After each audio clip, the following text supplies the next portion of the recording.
Ministerio. Tiene la palabra el señor ministro de Transportes y Movilidad Sostenible, cuando quiera. Muchas gracias, señora presidenta. Señorías, comparezco ante el Pleno de esta Cámara a petición del Grupo Parlamentario Popular para informar sobre la responsabilidad de mi departamento en relación con el presunto cobro de comisiones ilegales por la compra de mascarillas. Como saben, está abierta una investigación judicial en el orden penal. Por tanto, es nuestro deber colaborar con esta investigación para ayudar a esclarecer todos los hechos y que, en su caso, se exijan las responsabilidades que procedan. Esto, evidentemente, no significa que solo debamos actuar a instancias de esta investigación judicial. También debemos revisar internamente la actuación del Ministerio en todo ese proceso. Y por ello encargué la realización de una auditoría interna a la inspección de los servicios del Ministerio. Están trabajando en esa auditoría y esperamos disponer de los resultados de su trabajo próximamente. A la vista de los avances de la investigación judicial y del resultado de la auditoría interna encargada, adoptaré las decisiones que correspondan, incluido el mantenimiento o el cese de los cargos públicos que pudieran resultar afectados. Mientras avanzan las investigaciones antes señaladas, considero que esta comparecencia es una excelente oportunidad para revisar y dar contestación a algunas de las preguntas que subyacen en este proceso, preguntas de carácter político y sobre las que creo muy útil un debate en esta Cámara. En primer lugar, si estaba justificada la compra de mascarillas por parte del entonces Ministerio de Transportes, Movilidad y Agenda Urbana. También si fue correcta o acertada la utilización del procedimiento de emergencia en esa contratación. Si estaba justificada la adquisición de las mascarillas de forma centralizada por parte de dos de las entidades públicas adscritas al Ministerio y, finalmente, si se cumplió el fin pretendido con estas adquisiciones. Para poder contestar a estas preguntas, debemos retrotraernos a la situación de marzo de 2020, que es cuando se producen estas adquisiciones. Hace ahora exactamente 4 años, España, al igual que el resto del mundo, se enfrentaba a una crisis sanitaria sin precedentes, resultado de un brote epidémico que surgió a miles de kilómetros de aquí y que se fue expandiendo por el mundo hasta que la Organización Mundial de la Salud declaró oficialmente la pandemia el 11 de marzo de 2020. El 31 de enero se detectó el primer contagio en nuestro país y desde ese momento los casos se fueron multiplicando exponencialmente. Cuando el día 14 de marzo se declaró el estado de alarma, se contabilizaban 5.753 contagios y 183 fallecidos.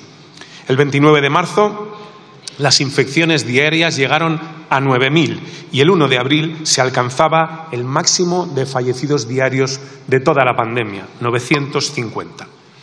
Permítanme recordarles, señorías, la terrible situación que vivimos esos días. No es plato de gusto, desde luego, cuando las funerarias no podían asumir el volumen de decesos y el Palacio de Hielo de Madrid, por ejemplo, se convirtió en una morgue improvisada que llegó a albergar más de 1.100 cadáveres durante el mes siguiente. Y les estoy dando, señorías, solo datos oficiales. Pero la situación real era mucho peor que la que los datos oficiales nos muestran, porque solo se pudo contabilizar una parte de los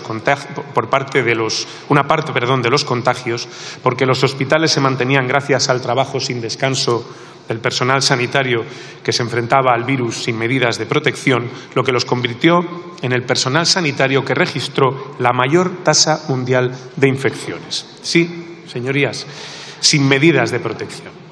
Permítanme recordarles que llegamos al mes de marzo con un desabastecimiento total de este material. Desde el mes de febrero, el miedo y la incertidumbre de la población ante las noticias. En fin, son ustedes, señores del Partido Popular, los que han planteado la comparecencia. Veo muy atento al resto del hemiciclo y les veo a ustedes todo el rato hablando. Pero es tan difícil estar callados un ratito.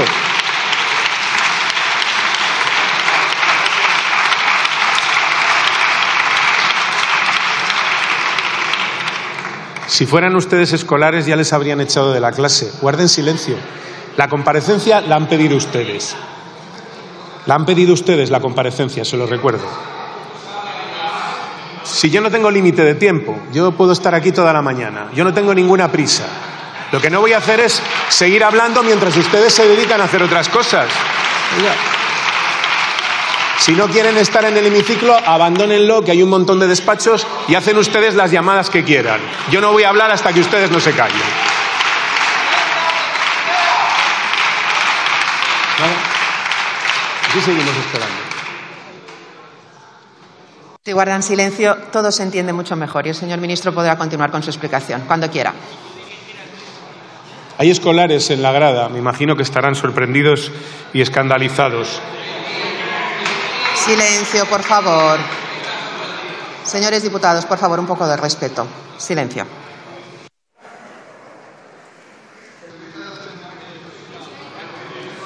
Silencio, por favor. Yo no tengo prisa.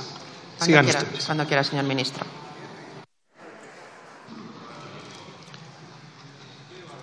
Sí, vaya ministro. No como Zaplana, ¿eh? Mañana en el banquillo. Vaya ministro, ¿eh?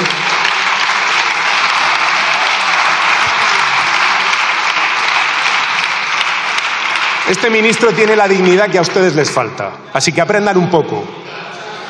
Permítanme recordarles que llegamos al mes de marzo con un desabastecimiento total de ese material. Desde el mes de febrero, el miedo y la incertidumbre de la población ante las noticias por la expansión del virus dispararon la demanda de mascarillas en las farmacias.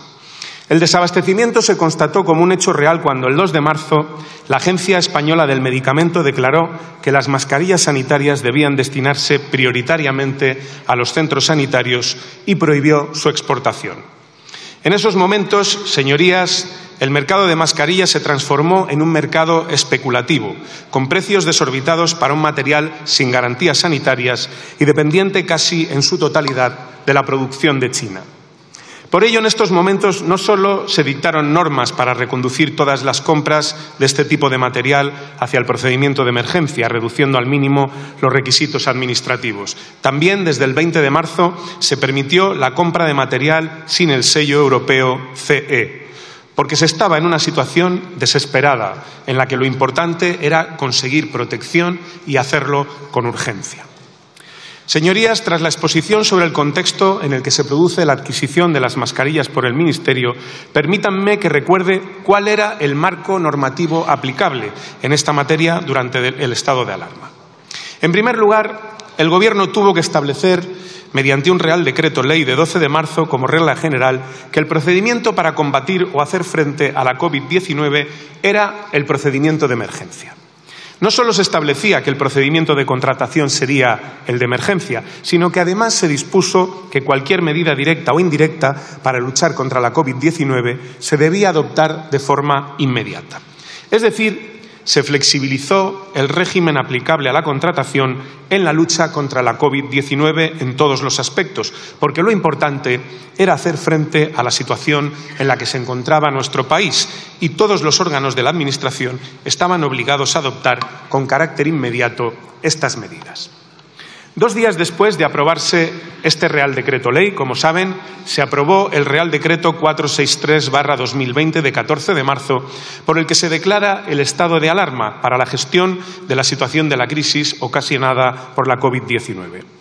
De acuerdo con este Real Decreto, el ministro de Transportes, Movilidad y Agenda Urbana tuvo hasta el 23 de mayo la condición de autoridad competente delegada en sus áreas de responsabilidad.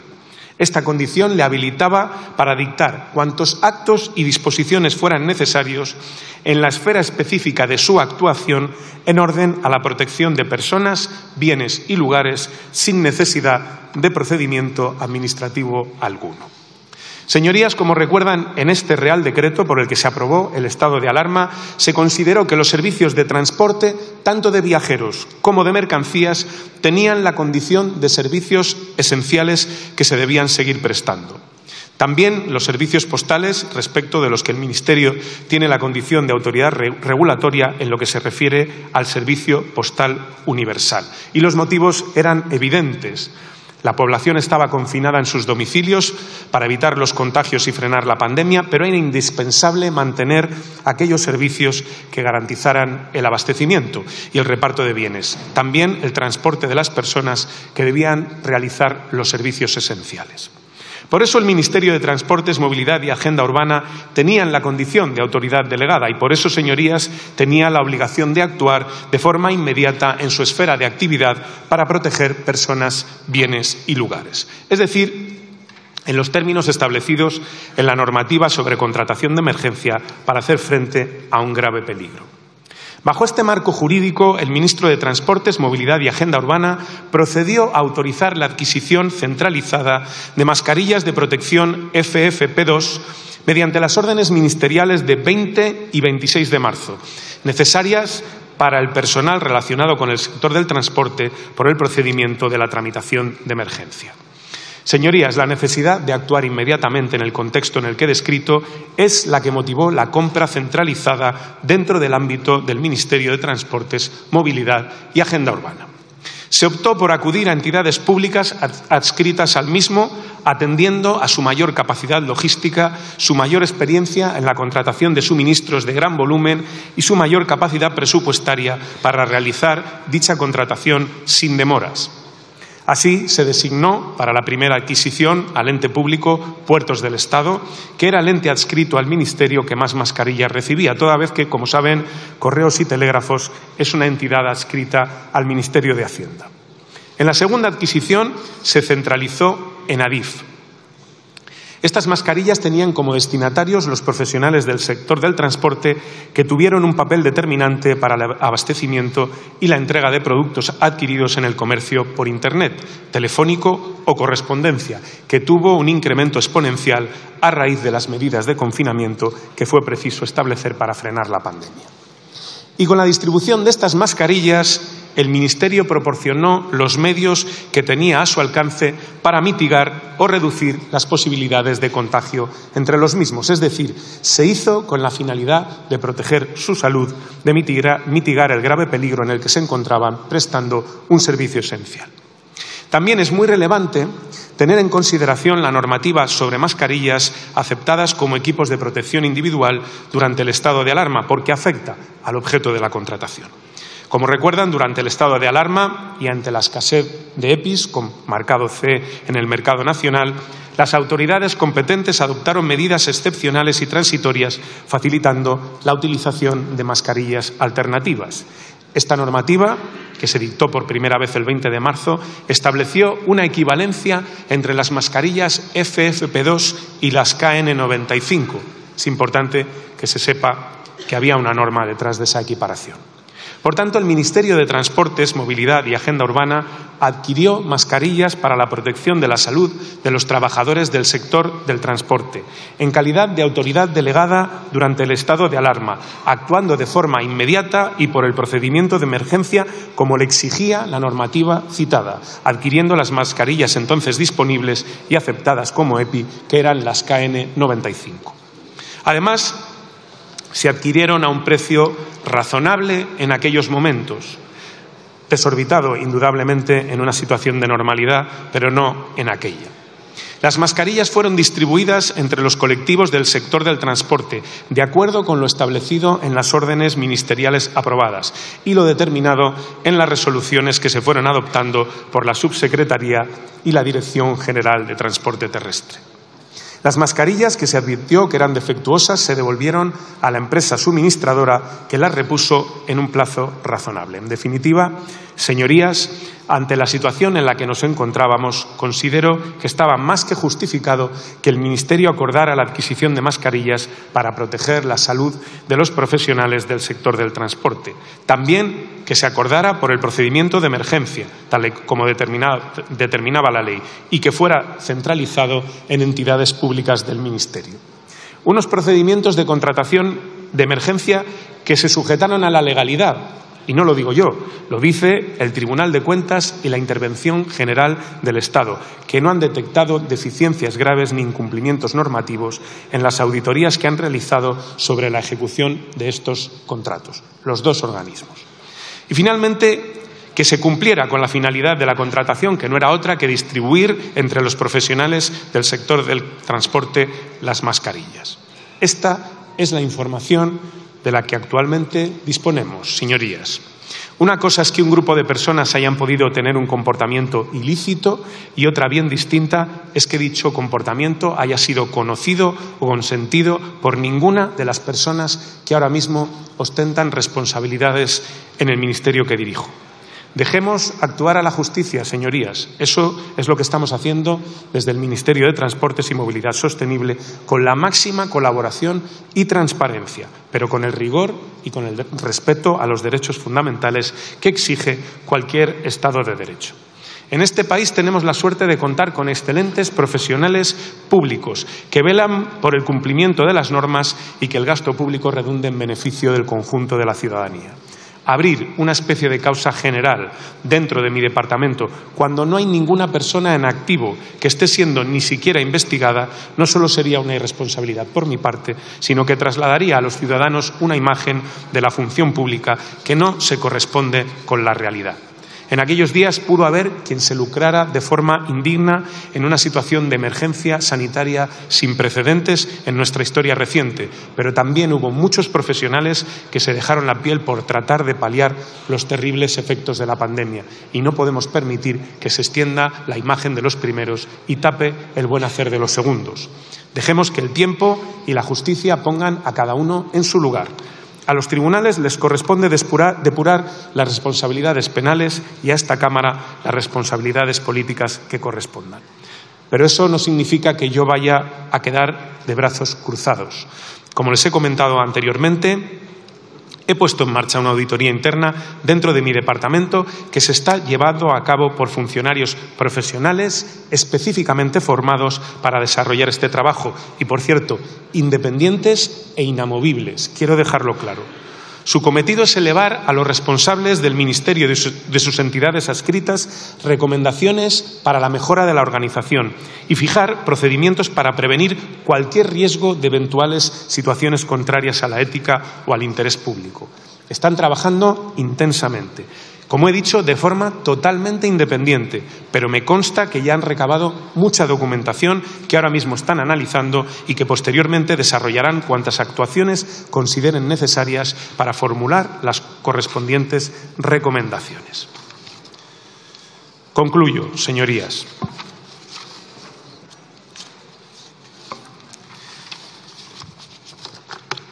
Quiero dejarles claro que seré implacable con la corrupción.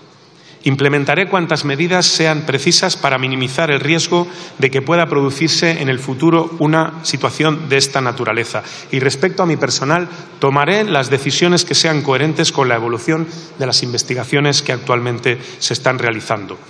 Yo no puedo responder por el nombramiento del señor Koldo García, ni me corresponde como ministro exigirle ninguna responsabilidad porque ya no presta servicios en mi departamento. Confío en que la justicia determinará si se cobraron comisiones ilegales por la compra de mascarillas durante la pandemia y que los culpables paguen por los delitos que hayan cometido. Y a partir de ahí, señorías, quedo a su disposición para que planteen cuantas cuestiones consideren oportunas que intentaré responder en mi turno de réplica. Muchas gracias.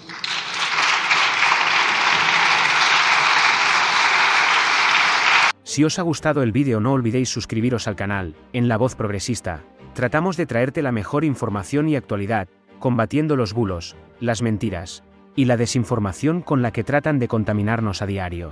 Si os ha gustado el vídeo, no olvidéis suscribiros al canal, porque aquí, en La Voz Progresista, nos esforzamos por brindaros la mejor información y actualidad. Nuestra misión va más allá de simplemente entretener o informar, nos comprometemos a combatir los bulos, las mentiras y la desinformación que amenazan con contaminar nuestra sociedad a diario. En un mundo cada vez más digital y conectado, la información fluye a una velocidad vertiginosa. Sin embargo, esta velocidad no siempre va de la mano de la veracidad. Con la proliferación de las redes sociales y la facilidad con la que se pueden difundir noticias falsas, es esencial contar con fuentes confiables que nos guíen a través del laberinto de la información. Juntos, podemos hacer frente a los desafíos de la desinformación y construir un futuro donde la información confiable sea accesible para todos. Gracias por vuestro apoyo.